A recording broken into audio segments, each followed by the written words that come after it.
Vamos a ver hoy los últimos versículos del capítulo 20 y vamos a leer lo que nos dicen los versículos 14 y 15. Y la muerte y el Hades fueron lanzados al lago de fuego. Esta es la muerte segunda. Y el que no se halló inscrito en el libro de la vida fue lanzado al lago de fuego. Ahora hay algunas cosas que debemos explicar. La palabra Hades en el versículo 14 es una buena traducción. En realidad es una transliteración de la palabra Hades en el original griego. En la versión anterior de nuestra Biblia en castellano, esta palabra se había traducido como infierno, pero eso era incorrecto porque las palabras Seol en el Antiguo Testamento y Hades en el Nuevo Testamento no significan infierno. En realidad, este lugar es un lugar donde van los muertos que no se ven. Está dividido en dos compartimentos. El Señor Jesucristo en el relato del hombre pobre y del rico, donde ambos murieron, lo dividió en el paraíso y en el lugar de tormento.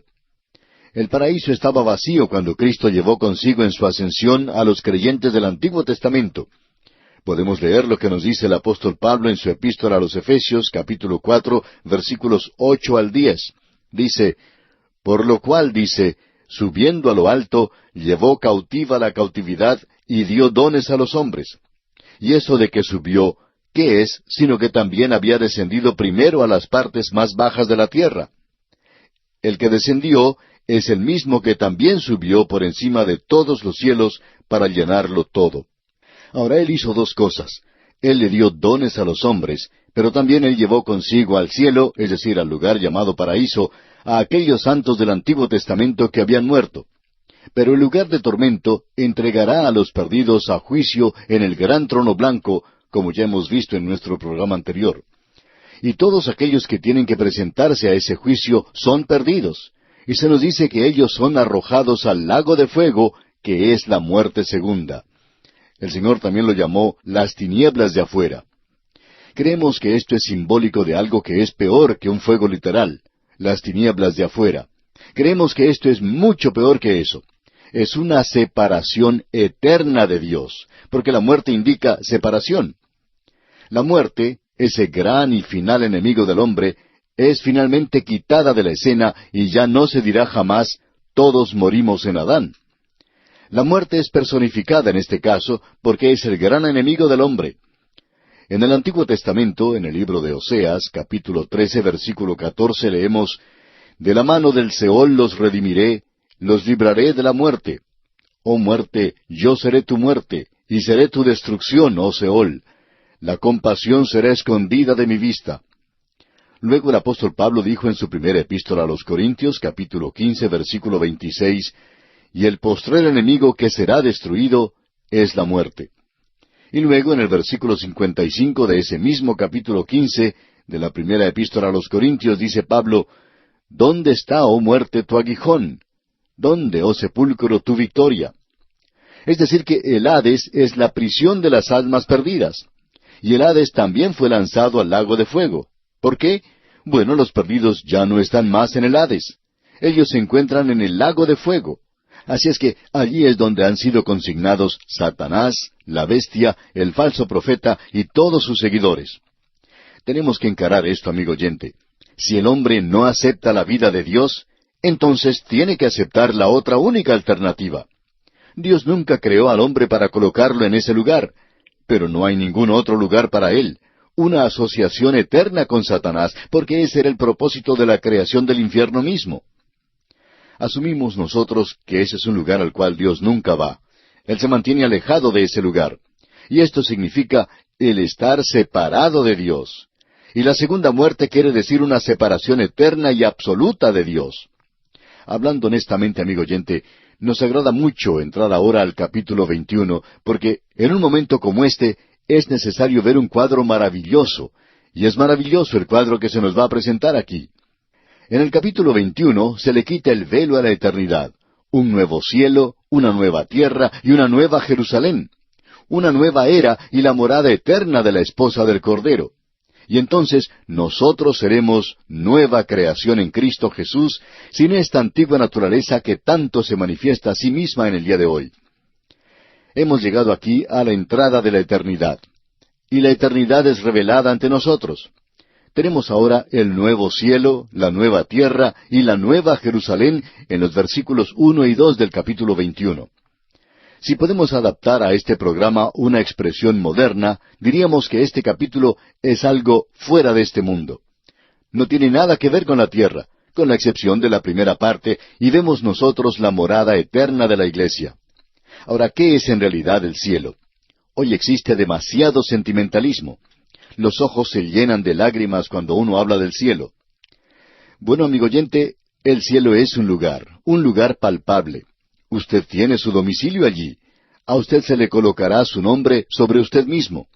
Cuando viaje a través de la eternidad al espacio, como si se fuera a perder, algún ángel tendrá que hacerlo regresar a casa y tendrá allí una casa. Aquí tenemos una extensa vista de la eternidad en este capítulo. No es sólo el movernos del tiempo a la eternidad, sino a una nueva creación, a un nuevo cielo, a una nueva tierra, a una nueva Jerusalén que nos recibe. Los redimidos han recibido previamente cuerpos glorificados como Cristo. Todas las cosas han sido hechas nuevas. Y un nuevo universo sugiere nuevas formas y métodos nuevos para la vida. Habrá nuevas leyes que regularán este universo. El estilo de vida será cambiado completamente. Y aquí tenemos algunos de los cambios que se sugiere en los próximos 2 capítulos. Hemos hecho una lista de 6 de ellos. En primer lugar, habrá una ausencia total del pecado y de la tentación y de la prueba en la nueva creación. Esto en sí mismo muestra una diferencia radical. En segundo lugar, una nueva Jerusalén que baja del cielo de Dios, y no quiere decir otro satélite para la tierra, sino que la tierra y toda la nueva creación, con sus sistemas galácticos, girará alrededor de la nueva Jerusalén porque es la morada de Dios y de Cristo.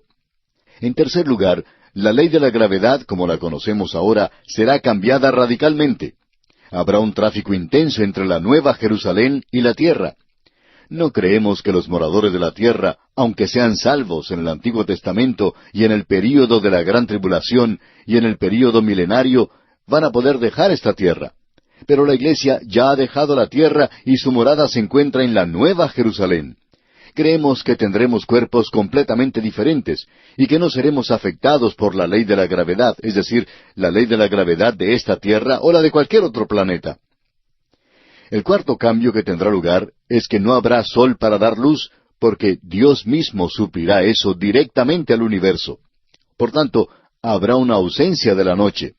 Y no habrá noche entonces, porque nosotros no vamos a necesitar un tiempo de descanso.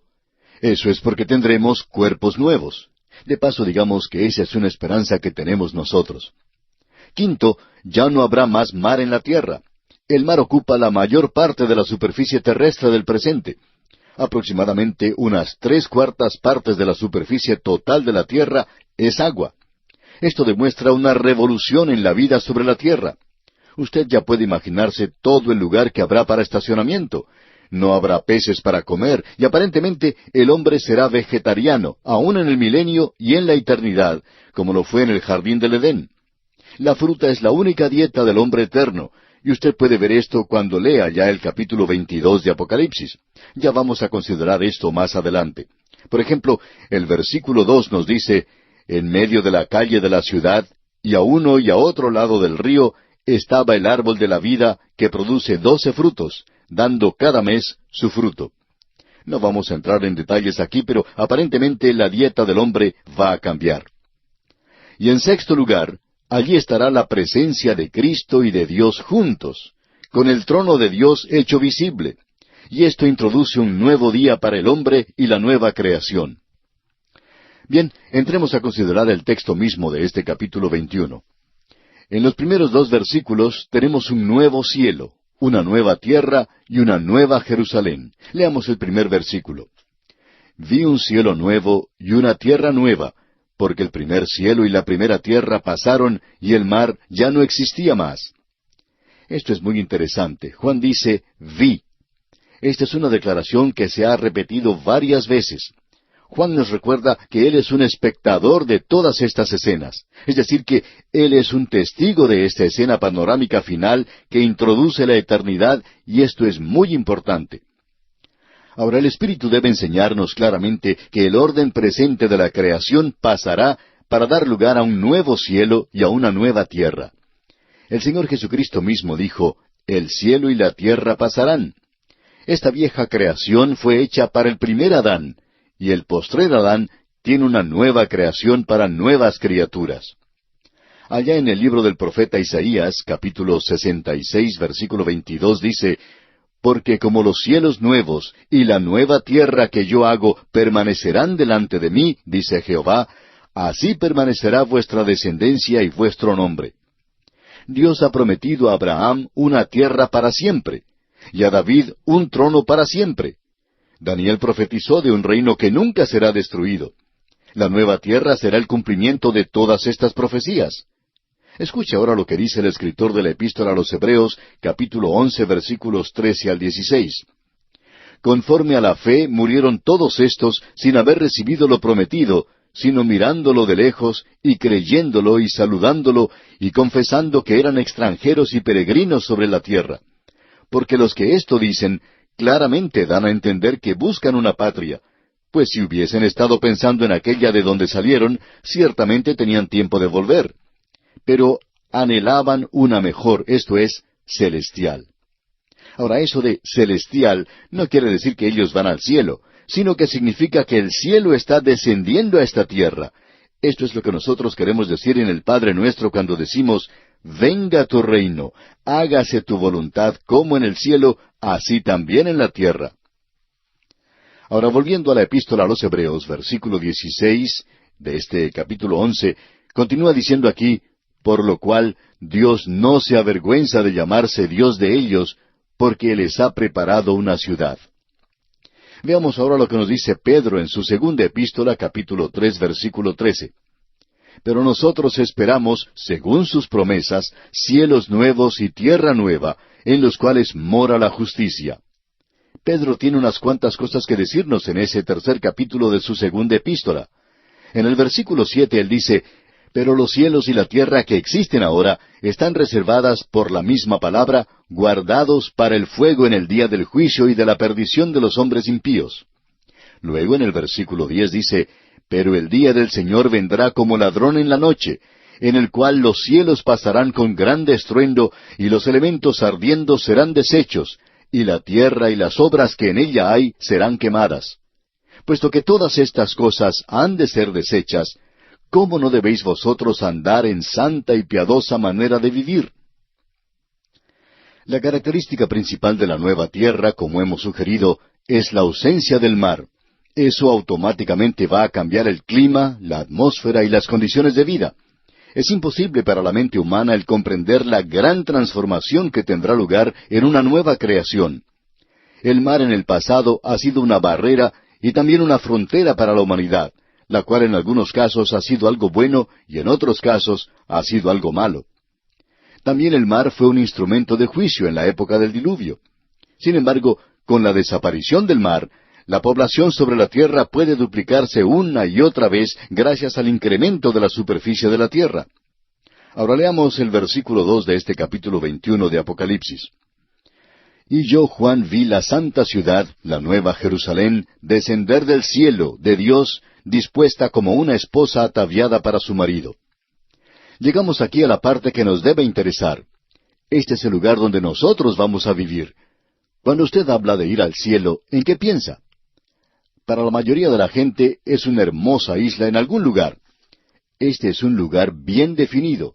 Es una ciudad llamada la Nueva Jerusalén. Es una planta dentro de sí mismo.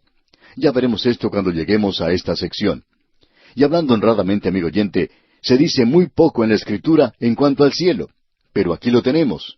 Y esta es la razón por la cual esto debe ser importante para nosotros. Será mucho mejor que el lugar en el cual estamos viviendo en este momento.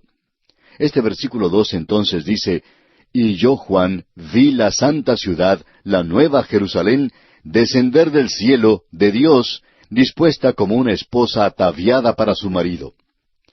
No creemos que es posible tener una descripción más hermosa que esta.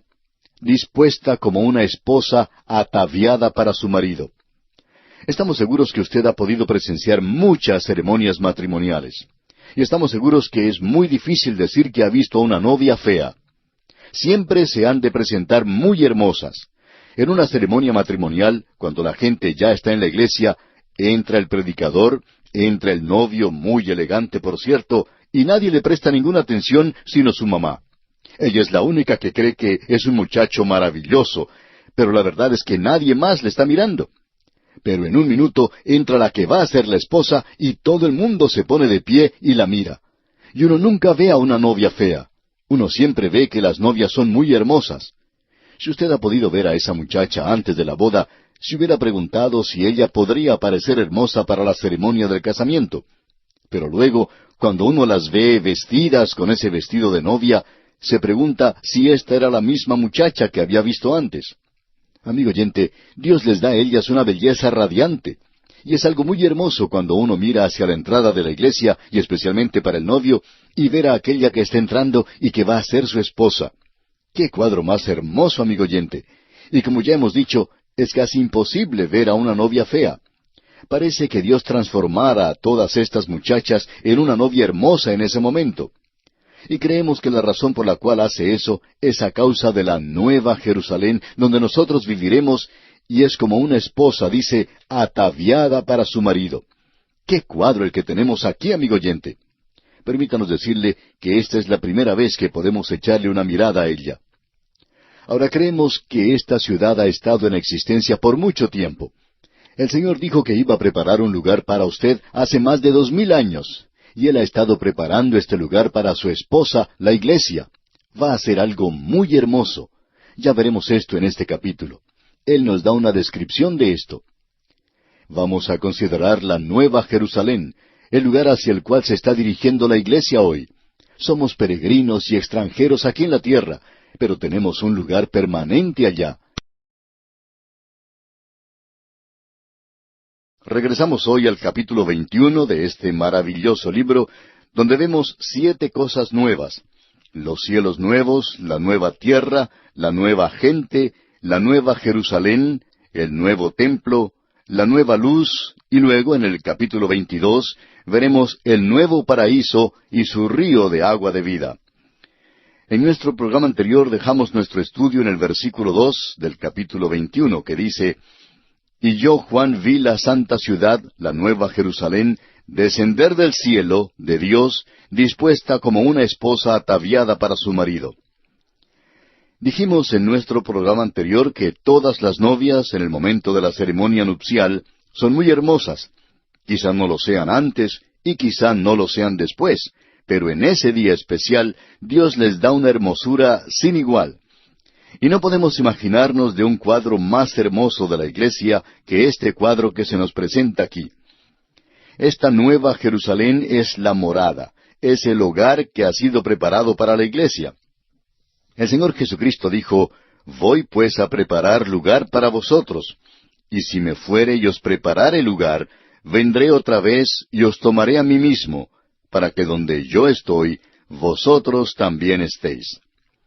No podemos tener un cuadro más hermoso o más apropiado que el que se nos presenta aquí, porque la iglesia, como vimos al comienzo del período milenario, y en realidad antes que Él viniera a la tierra, vimos la boda del Cordero con la iglesia como la esposa.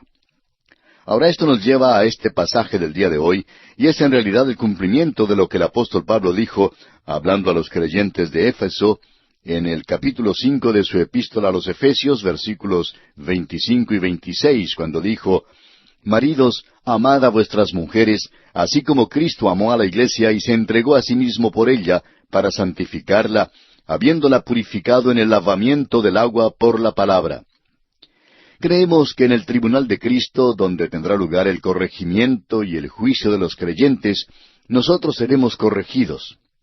Todo lo que andaba mal en su vida y en la mía tendrá que ser corregido. Allí se tratará con todo pecado y se entregarán las recompensas. Y Él va a hacer algo más. Él lavará a la iglesia por la palabra. La palabra de Dios es un agente limpiador muy poderoso. Y lo es hoy, a fin de presentársela a sí mismo una iglesia gloriosa, que no tuviese mancha ni arruga ni cosa semejante, sino que fuese santa y sin mancha. Ese es el cuadro que tenemos aquí en Apocalipsis capítulo 21. La ciudad santa, la nueva Jerusalén, está descendiendo de Dios, del cielo, ataviada como una esposa para su marido. Nos encontramos ahora aquí después del milenio, y por cierto que este ha sido un tiempo bastante largo, y creemos que este es un tiempo que seguirá hacia la eternidad. En su epístola a los Efesios, el apóstol Pablo continúa hablando en cuanto a esta maravillosa relación de Cristo y la Iglesia, y la compara al matrimonio aquí en la tierra. En el mismo capítulo 5 de esta epístola a los Efesios, versículos 28 al 32, leemos: Así también los maridos deben amar a sus mujeres como a sus mismos cuerpos. El que ama a su mujer, a sí mismo se ama, porque nadie aborreció jamás a su propia carne, sino que la sustenta y la cuida, como también Cristo a la iglesia, porque somos miembros de su cuerpo, de su carne y de sus huesos.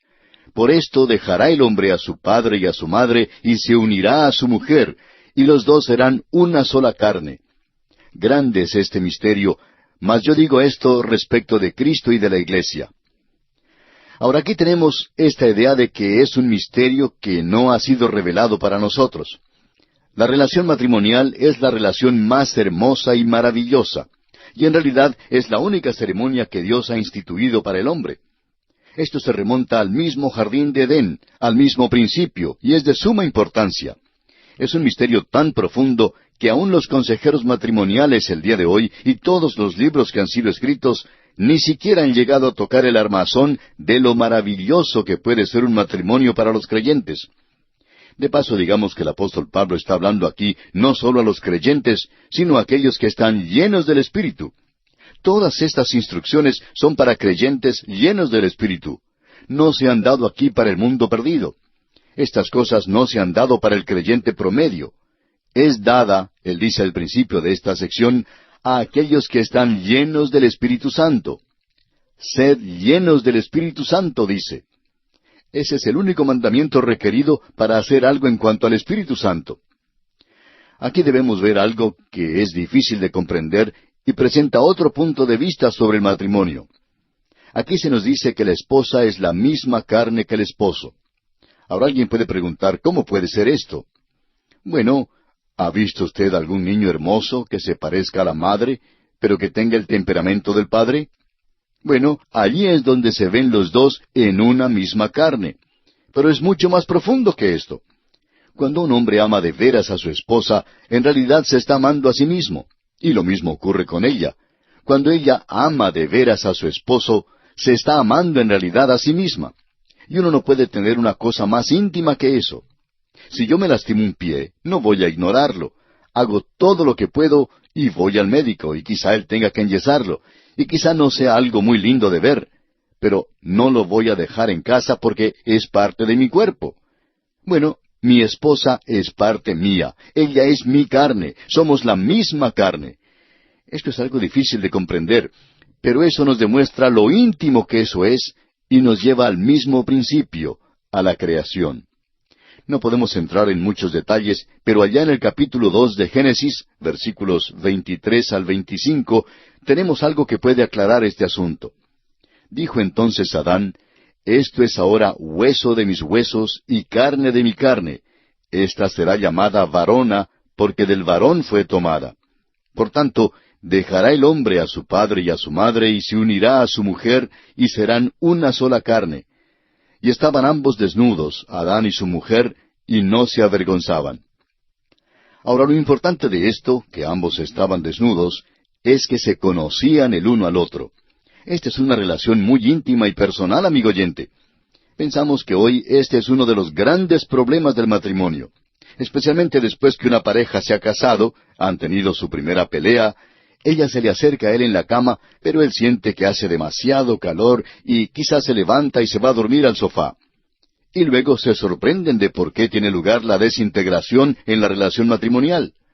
Bueno, amigo oyente, cuando se le enferma el pie a usted, usted no lo ignora. Usted no se enoja con su pie, no le da un puntapié porque si hace eso, pues tiene más problemas todavía. Lo que uno puede hacer con la carne es hacer todo lo posible para ayudarla a que se mejore. Trata de curarla para que se sane. Esa es la razón por la cual esta pareja que mencionamos nunca tienen que tener una pelea sin sentarse y conversar sobre lo que ha sucedido. Y nosotros opinamos que la esposa tiene que ser muy franca con su esposo, decirle a él todo, cómo se siente, lo que de él le ofende, lo que ella piensa que anda mal, y él debe hacer la misma cosa. Amigo oyente, son una misma carne, son uno. Ellos han sido unidos en esa manera tan íntima, en esta relación tan maravillosa, donde el hombre deja a su familia, a su padre y a su madre, a sus hermanos y a sus hermanas, y antes habían tenido una relación muy hermosa, pero eso ha llegado a su fin. Él ahora se ha unido a esta mujer, y son una sola carne. Han comenzado una nueva creación, y esto es lo que debe ser la relación matrimonial. Cuán maravilloso es ver una familia donde el esposo y la esposa no tienen nada que los separe. Ella le conoce a él como un libro abierto, y lo mismo ocurre con él. Se conocen el uno al otro y se aman el uno al otro. Bueno, hasta cuando esta clase de relación sea establecida, amigo oyente, usted va a tener problemas en su relación matrimonial porque Dios nos ha hecho de esa manera. Es decir, que el matrimonio, amigo oyente, es mucho más que un arreglo para vivir juntos y dormir juntos. Cuando un hombre elige a una esposa y cuando ella le acepta a él como esposo, tienen que comprender que van a ser una sola carne. Y uno no se va a herir a sí mismo a propósito por cualquier cosa. Sería muy bueno que pudiéramos llegar a comprender esto. Ahora, esto es un gran misterio, pero él dice que está hablando en cuanto a Cristo y la iglesia, y aquí lo tenemos. En el cielo vamos a tener que ser como Él, se nos dice. Juan dice en su primera carta, capítulo 3, versículo 2, Amados, ahora somos hijos de Dios, y aún no se ha manifestado lo que hemos de ser, pero sabemos que cuando Él se manifieste, seremos semejantes a Él, porque le veremos tal como Él es. Nosotros vamos a tener carne glorificada como la de Él. Vamos a ser uno con Él, parte de su cuerpo. Vamos a estar unidos a Él. Él dijo que iba a preparar lugar para nosotros, para que donde Él esté, nosotros también estemos, para que podamos estar con Él a través de toda la eternidad. Ese va a ser el lugar más glorioso, y hasta donde nosotros sabemos, ninguna otra criatura, incluyendo a los ángeles del cielo, van a poder tener esa relación perfecta e íntima con el Señor Jesucristo. Esto va a ser lo más glorioso y vamos a poder celebrar a través de toda la eternidad el hecho de que estamos con Él y de que estamos unidos a Él. Bien, tenemos que seguir avanzando en esta sección tan maravillosa. En los versículos 3 y 4 de este capítulo 21 de Apocalipsis leemos, Y oí una gran voz del cielo que decía, He aquí el tabernáculo de Dios con los hombres, y Él morará con ellos, y ellos serán su pueblo, y Dios mismo estará con ellos como su Dios. Enjugará Dios toda lágrima de los ojos de ellos, y ya no habrá muerte, ni habrá más llanto, ni clamor, ni dolor, porque las primeras cosas pasaron. Tenemos aquí algo que es verdaderamente maravilloso. Se habla de el tabernáculo de Dios. Esta es una expresión a la que se ha hecho referencia con anterioridad, especialmente en el Nuevo Testamento. Se nos dijo que el Verbo se hizo carne y habitó entre nosotros. Eso es lo que Juan dice allá en el primer capítulo de su Evangelio, versículo 14. Esa carne fue crucificada en la cruz y fue resucitada con un cuerpo glorificado. Y nosotros también vamos a tener un cuerpo glorificado. Vamos a vivir con Él en la Nueva Jerusalén. Y más adelante vamos a tener un cuadro de esa Nueva Jerusalén. Las calles de oro no son en realidad importantes. Lo que es importante es lo que le hace caminar a usted aquí. Es importante conocer los valores espirituales y psicológicos que habrán allí. Aquí se nos dice, y ellos serán su pueblo, y Dios mismo estará con ellos como su Dios. Luego queremos notar algunas cosas maravillosas que se mencionan aquí, y una de ellas es esta, que ciertas cosas que son muy prominentes hoy van a ser quitadas. Notemos lo que dice. Enjugará Dios toda lágrima de los ojos de ellos. Cierto periodista escribió en una ocasión que por cada luz que brilla en Broadway hay un corazón roto. También se puede decir eso de Hollywood. Cuando usted sube a la ladera de la montaña, las montañas que rodean a la ciudad de Hollywood, puede contemplar toda la luz desplegada en esa ciudad, y uno puede decir también que por cada luz que brilla hay un corazón roto. Y hoy hay muchas personas tristes y solitarias en el mundo. En la Nueva Jerusalén no habrá más llanto ni lágrima. Este va a ser un cambio radical. Y luego dice, y ya no habrá muerte. Esto va a ser una mejora maravillosa. Desde que hemos comenzado este programa en el día de hoy, ha habido varios entierros. La gente está muriéndose todo el tiempo. Es una marcha continua hacia el cementerio. Esta tierra no es otra cosa sino un gran cementerio. Cierto ingeniero tenía la tarea de planificar los caminos que recorren el país, y se le preguntó en cierta ocasión cuál era la tarea más difícil, si era el tener que subir las montañas, o pasar por los valles, o el cruzar los ríos, qué era lo más difícil para él. Y lo que él respondió fue esto: el problema más grande es el evitar los cementerios. Uno nunca hubiera pensado en esto, pero esta tierra es un gran cementerio. Ah, pero todo esto va a terminar. No habrá un cementerio en la Nueva Jerusalén. Allí no habrá empresas fúnebres. Ni los médicos tendrán trabajo tampoco allí, porque allí ni habrá más llanto, ni clamor, ni dolor, porque las primeras cosas pasaron. Ahora el versículo 5 de este capítulo 21 de Apocalipsis dice, y el que estaba sentado en el trono dijo, He aquí, yo hago nuevas todas las cosas. Y me dijo, escribe, porque estas palabras son fieles y verdaderas. Aquí él dice, He aquí, yo hago nuevas todas las cosas. Esto tiene más significado para nosotros que ninguna otra cosa. Yo no sé en cuanto a usted, amigo oyente, pero yo nunca me he sentido verdadera y completamente satisfecho con esta vida.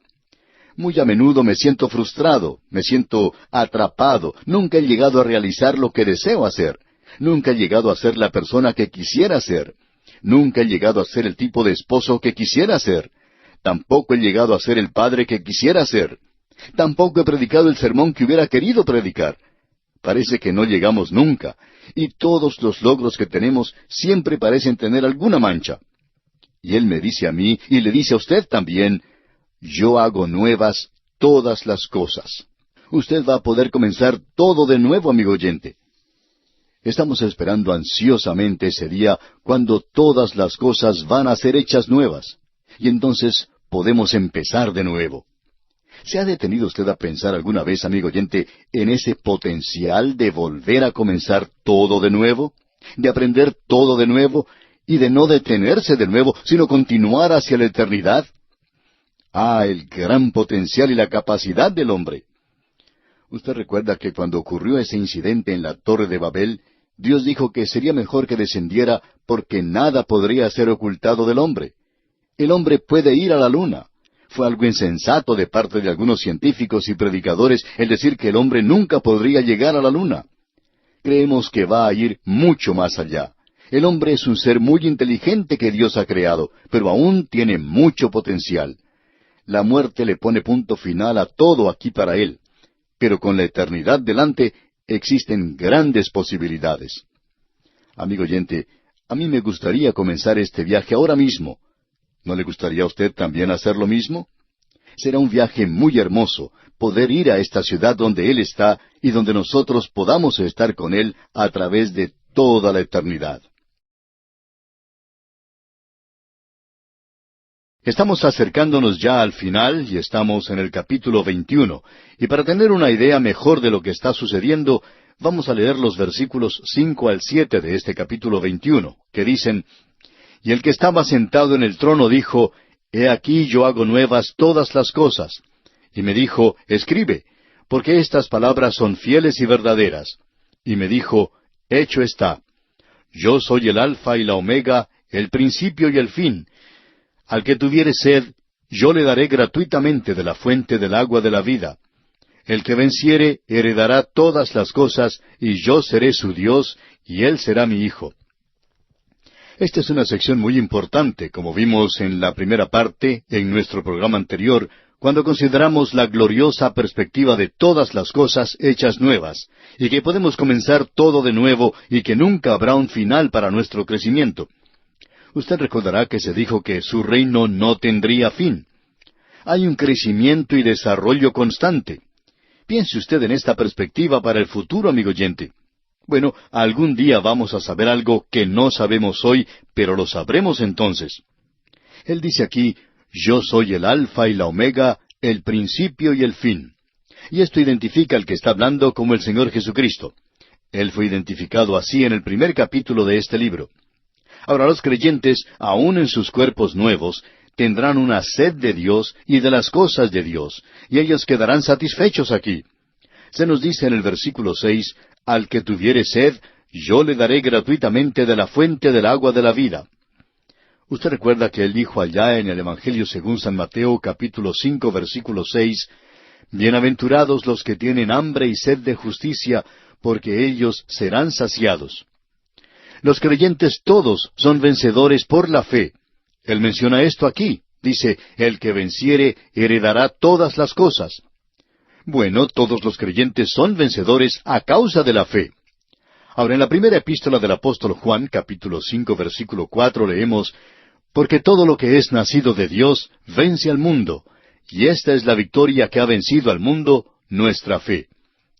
Luego en el Evangelio según San Juan, capítulo 1, versículo 12, leemos, mas a todos los que le recibieron, a los que creen en su nombre, les dio potestad de ser hechos hijos de Dios. Y ellos heredarán todas las cosas, porque eso fue lo prometido a los hijos de Dios. El apóstol Pablo en su epístola a los Romanos, capítulo 8, versículo 16, y también el versículo 17 nos dice, el Espíritu mismo da testimonio a nuestro espíritu de que somos hijos de Dios.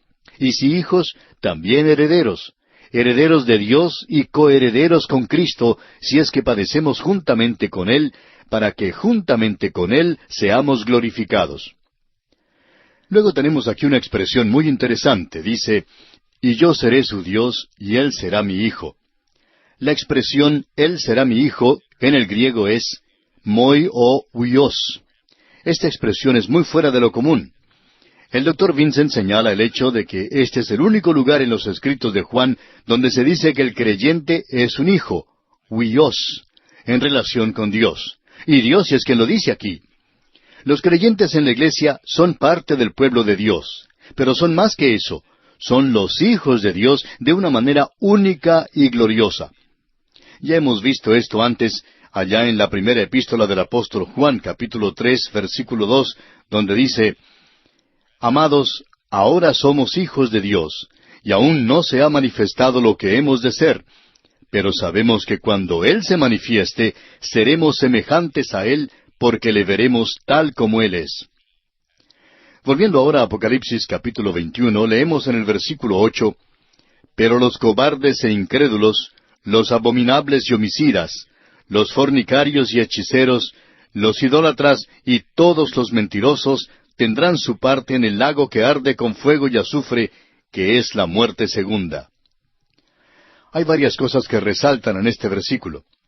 En primer lugar, la creación de un nuevo cielo y una nueva tierra no afectó para nada el estado del lago de fuego ni de los perdidos. Ellos van a la eternidad así como están. En segundo lugar, no hay ninguna posibilidad de que el pecado que ha hecho que el hombre llegue a ser cobarde, incrédulo, mentiroso y homicida y todo lo demás, llegue alguna vez a romper las barreras y entrar al nuevo cielo y a la nueva tierra.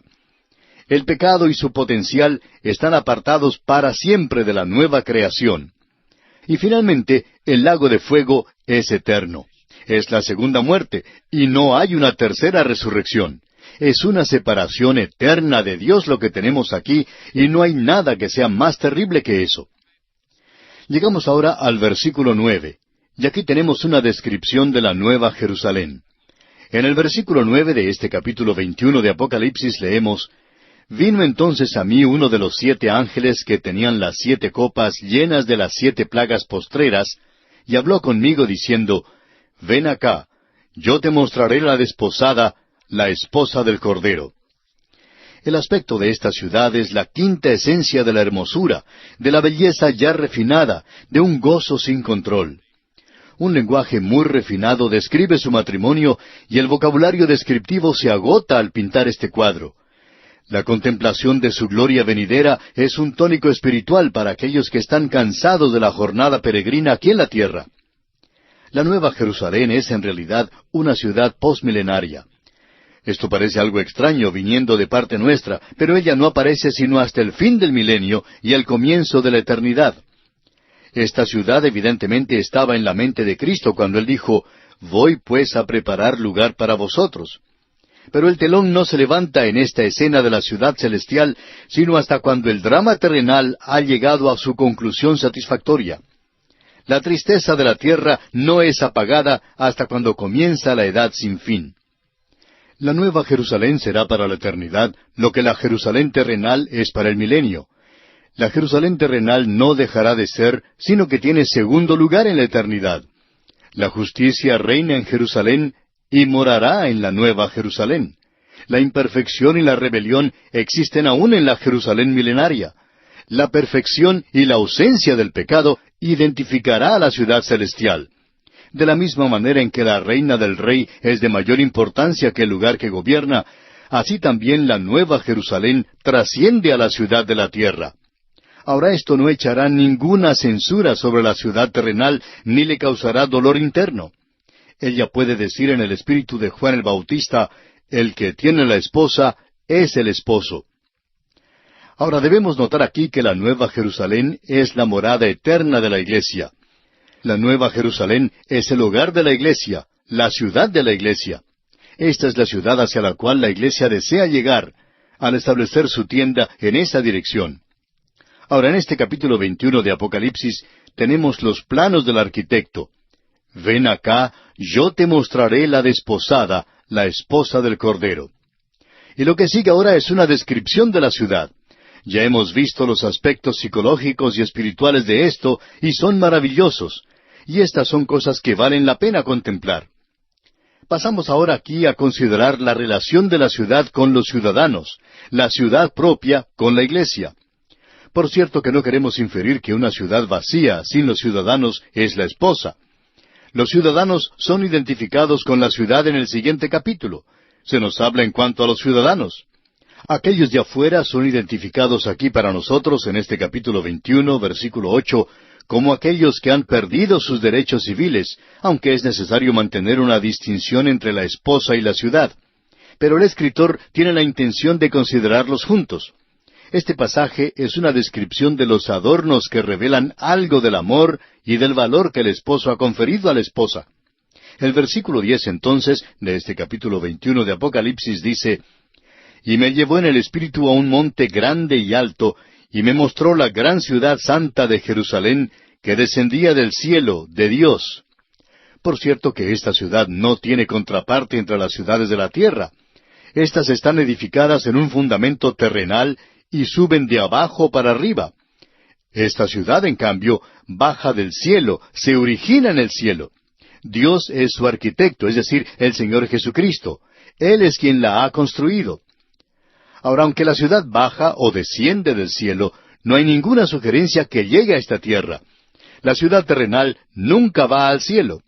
La ciudad celestial nunca va hasta la tierra. La distancia que recorre en su descenso es asunto de especulación nada más. Esto ha llegado a puntos de vista extremos en interpretar la Nueva Jerusalén. En el principio mismo, el etianismo, una de las primeras herejías, fue al extremo de aplicar todo este pasaje en cuanto a la Nueva Jerusalén, a la Jerusalén terrenal. Los gnósticos, por su parte, otra herejía bien antigua, fueron al otro extremo de espiritualizar este pasaje para hacer lo que se refiere al cielo. Muchas sectas modernas aplican esto de la Nueva Jerusalén a sí mismos y seleccionan una localidad geográfica de su propia elección aquí en la tierra. Los teólogos liberales amilenarios han dejado la ciudad en el cielo, a pesar de la declaración bíblica de que desciende del cielo. Ahora hay dos cosas que son muy evidentes aquí. Desciende del cielo, pero no se dice que llegue a la tierra. Este pasaje de las Escrituras deja a esta ciudad como colgada en el aire. Esto no es incompatible en cuanto a una civilización en el espacio en un planeta nuevo. La Nueva Jerusalén llegará a ser otro satélite de la Tierra, o lo que será más probable, y creemos que es cierto, la Tierra llegará a ser un satélite de la Nueva Jerusalén, como también el resto de la creación. Este capítulo indica que la ciudad llegará a ser el centro de todas las cosas, y toda actividad y gloria girará alrededor de esta ciudad. Dios estará allí. Su centro principal y su universo es teocéntrico, es decir, que está centrado alrededor de Dios. La Nueva Jerusalén es, por tanto, digna de recibir tal posición preeminente por la eternidad. Ahora el versículo 11 dice, teniendo la gloria de Dios, y su fulgor era semejante al de una piedra preciosísima, como piedra de jaspe, diáfana como el cristal. El apóstol Pablo instruye a los creyentes a regocijarse en la esperanza de la gloria de Dios. Eso lo vemos en su epístola a los Romanos capítulo 5 versículo 2. Esta esperanza llegará a realizarse en la ciudad santa. El hombre en pecado nunca ha sido testigo de la revelación de la gloria de Dios. La experiencia de Israel en el desierto les enseñó a ellos que cada vez que había una rebelión en el campamento, la gloria de Dios aparecía en juicio. Pero la manifestación de Dios en gloria crea el terror en un corazón pecaminoso. Pero qué gloriosa anticipación al poder contemplar su gloria cuando estemos vestidos con la justicia de Cristo. Hay dos cosas maravillosas que hacen de esta ciudad la manifestación de toda la gloria de Dios. La presencia de Dios hace de esta ciudad la fuente de la gloria para el universo. Toda bendición es irradiada de esta ciudad. Segundo, la presencia de los santos no prohíbe la manifestación de la gloria de Dios. El pecado hizo que Dios quitara su gloria de la presencia del hombre. En esa ciudad, todo esto ya ha quedado en el pasado. El hombre redimido, morando con Dios en la ciudad, teniendo la gloria de Dios, es el gran objetivo, lo cual es digno de Dios. Esta ciudad revela el alto propósito de Dios en la iglesia, cual es el de llevar muchos hijos a la gloria. Ahora, la palabra que ha sido traducida aquí como fulgor, en griego es foster, y es la palabra que indica la fuente de la luz. La ciudad es la que da la luz. No refleja la luz como la luna, tampoco genera luz por una combustión física como el sol, sino que la origina, es la fuente de la luz, y es la presencia de Cristo la que da explicación a todo esto, como Él ya ha declarado, yo soy la luz del mundo. Dios es la luz, amigo oyente. Toda la ciudad es como una piedra preciosa, y a ésta se la compara como piedra de jaspe. La piedra de jaspe moderna es una piedra de muchos colores de cuarzo. Y la piedra a la cual se refiere aquí no puede ser eso, porque esta piedra no es opaca. Jaspe es una transcripción de la palabra iespis, que es de origen médico, y Moffat sugiere que iespis puede significar la piedra de ópalo moderno, diamante o topacio. Esta piedra es transparente y brillante, lo cual sugiere una de estas piedras parecidas al diamante. El diamante parecería estar más cerca de esta descripción que cualquier otra piedra conocida por el hombre. La similitud de la palabra hebrea para cristal, mencionada ya en Ezequiel, capítulo 1, versículo 22, a la palabra hebrea para ojo, ayuda a fortalecer este punto de vista. La Nueva Jerusalén es un diamante engarzado en oro. Esta ciudad es el anillo de compromiso de la esposa. En realidad es el anillo de matrimonio. Es el símbolo del compromiso y de la boda de la iglesia con Cristo. Ahora se nos habla del muro y de las puertas aquí. Veamos lo que dicen los versículos 12 al 16 de este capítulo 21 de Apocalipsis. Tenía un muro grande y alto con 12 puertas, y en las puertas 12 ángeles y nombres inscritos, que son los de las 12 tribus de los hijos de Israel. Al oriente 3 puertas, al norte 3 puertas, al sur 3 puertas, al occidente 3 puertas. Y el muro de la ciudad tenía 12 cimientos, y sobre ellos los 12 nombres de los 12 apóstoles del Cordero. El que hablaba conmigo tenía una caña de medir, de oro, para medir la ciudad, sus puertas y su muro. La ciudad se halla establecida en cuadro, y su longitud es igual a su anchura, y él midió la ciudad con la caña 12,000 estadios. La longitud, la altura y la anchura de ella son iguales. Llegamos aquí a la descripción física, y no vamos a tener oportunidad de entrar en muchos detalles hoy, pero debemos decir que los muros de la ciudad son para protección. Una ciudad amurallada es una ciudad segura. La Nueva Jerusalén es una ciudad segura, y los que moran allí moran en seguridad. La Jerusalén celestial gozará de los frutos de la seguridad y de la paz, formada por aquellos que encontraron la paz con Dios en la tierra, y ella experimentará la totalidad de la paz a través de la eternidad. Los muros son una señal que la ciudad ha logrado el significado completo de su nombre. Los muros tenían una altura de 144 codos, o sea, unos 65 metros. Heródoto estima que los muros de la antigua ciudad de Babilonia eran de 50 codos de ancho y 200 de altura. Estos muros eran construidos para hacer la ciudad inexpugnable. La gran altura de los muros de la Nueva Jerusalén son en proporción al gran tamaño de la ciudad. La belleza, en lugar de la protección, es el motivo y el diseño de ella. Dice que el material del muro era de jaspe. La más dura de las sustancias y la más hermosa de las piedras constituyen el exterior de la ciudad. Ahora hay 12 puertas en la ciudad, 3 puertas de cada lado, y sobre cada una de las puertas se ha colocado el nombre de las tribus de Israel.